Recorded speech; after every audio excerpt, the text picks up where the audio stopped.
देवशयनी एकादशी आषाढ़ शुक्ल पक्ष की एकादशी को ही देवशयनी एकादशी कहा जाता है।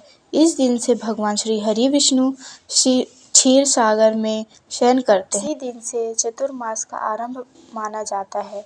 पुराणों में ऐसा भी मत है कि भगवान विष्णु इस दिन से 4 मास पर्यंत चतुर्मास पाताल में राजा बलि के द्वार पर निवास करके कार्तिक शुक्ल एकादशी को लौटते हैं। यदि व्रती चातुर्मास का पालन विधि पूर्वक करे तो महाफल प्राप्त होता है। देवशयनी एकादशी को देवशयनी, महा एकादशी, थोली एकादशी, हरि एकादशी, शयनी तथा प्रबोधिनी एकादशी भी कहा जाता है। आइए जानते हैं विधि। देवशयनी एकादशी को प्रातःकाल उठें, इसके बाद घर की सफाई तथा स्नान कर गंगा जल का घर से छिड़काव करें। घर के पूजन स्थल अथवा किसी भी पवित्र स्थल पर प्रभु श्री हरि विष्णु की सोने, चांदी, तांबे अथवा पीतल की मूर्ति की स्थापना करें। तत्पश्चात उसका षोडशोपचार सहित पूजन करें। इसके बाद भगवान विष्णु को पीताम्बर आदि से विभूषित करें। तत्पश्चात व्रत कथा सुननी चाहिए। इसके बाद आरती कर प्रसाद वितरण करें। अंत में सफ़ेद चादर से ढके गद्दे, तकिया वाले पलंग पर भी विष्णु को शयन कराना चाहिए। व्यक्ति को इन 4 महीने के लिए अपनी रुचि अथवा अभीष्ट के अनुसार नित्य व्यवहार के पदार्थों का त्याग और ग्रहण करें। देवशयनी एकादशी व्रत कथा। धर्मराज युधिष्ठिर ने कहा, हे केशव, आषाढ़ शुक्ल एकादशी का क्या नाम है? इस व्रत के करने की विधि क्या है और किस देवता का पूजन किया जाता है? श्री कृष्ण कहने लगे कि हे युधिष्ठिर, जिस कथा को ब्रह्मा जी ने नारद जी से कहा था वही मैं तुमसे कहता हूँ। एक समय नारद जी ने ब्रह्मा जी से यही प्रश्न किया था।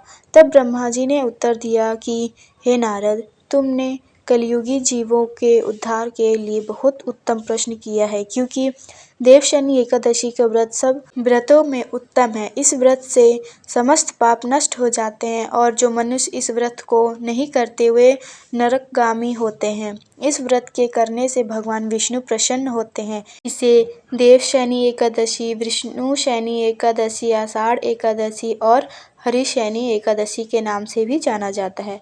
अब मैं तुमसे एक पौराणिक कथा कहता हूँ, तुम मन लगाकर सुनो। सूर्यवंश में मांधाता नाम का एक चक्रवर्ती राजा है जो सत्यवादी और महान प्रतापी था। वह अपनी प्रजा का पुत्र की भांति पालन किया करता था। उसकी सारी प्रजा धन धान्य से भरपूर और सुखी थी। उसके राज्य में कभी अकाल नहीं पड़ता था। एक समय उस राजा के राज्य में 3 वर्ष तक वर्षा नहीं हुई और अकाल पड़ गया। प्रजा अन्न की कमी के कारण अत्यंत दुखी हो गई। अन्न के न होने से राज्य में यज्ञाति भी बंद हो गए। एक दिन प्रजा राजा के पास जाकर कहने लगी, हे राजा, सारी प्रजा त्राहि त्राहि पुकार रही है, क्योंकि समस्त विश्व की सृष्टि का कारण वर्षा है। वर्षा के अभाव से अकाल पड़ गया है और अकाल से प्रजा मर रही है। इसलिए हे राजन, कोई ऐसा उपाय बताओ जिससे प्रजा का कष्ट दूर हो। राजा मांधाता कहने लगे कि आप लोग ठीक कह रहे हैं, वर्षा से ही अन्न उत्पन्न होता है और आप लोग वर्षा न होने से अत्यंत दुखी हो गए हैं। मैं आप लोगों के दुखों को समझ सकता हूँ। ऐसा कहकर राजा कुछ सेना साथ लेकर वन की तरफ चल दिया। वह अनेक ऋषियों के आश्रम में भ्रमण करते हुए अंत में ब्रह्मा जी के पुत्र अंगिरा ऋषि के आश्रम में पहुंचा।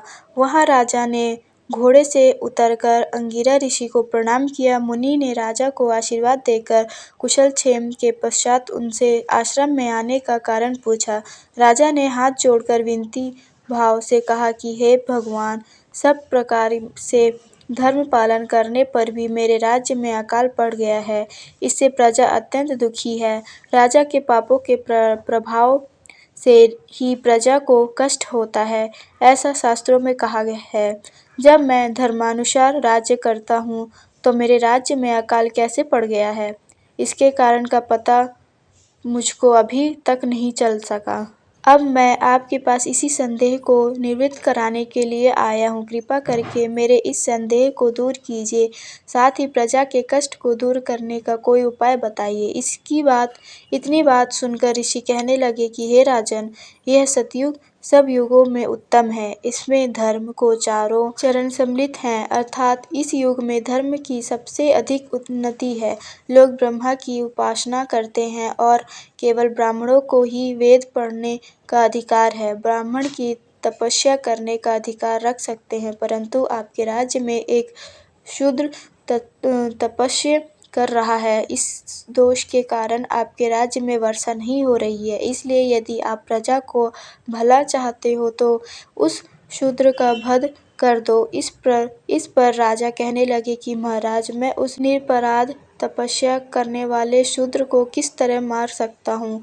आप इस दोष से छूटने का कोई दूसरा उपाय बताइए। तब ऋषि कहने लगे कि हे राजन, यदि तुम अन्य उपाय जानना चाहते हो तो सुनो।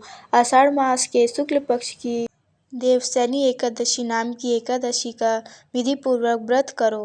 व्रत के प्रभाव से तुम्हारे राज्य में वर्षा होगी और प्रजा सुख प्राप्त करेंगी, क्योंकि इस एकादशी का व्रत सब सिद्धियों को देने वाला और समस्त उपायों को नाश करने वाला है। इस एकादशी का व्रत तुम प्रजा, सेवक तथा मंत्रियों सहित करो।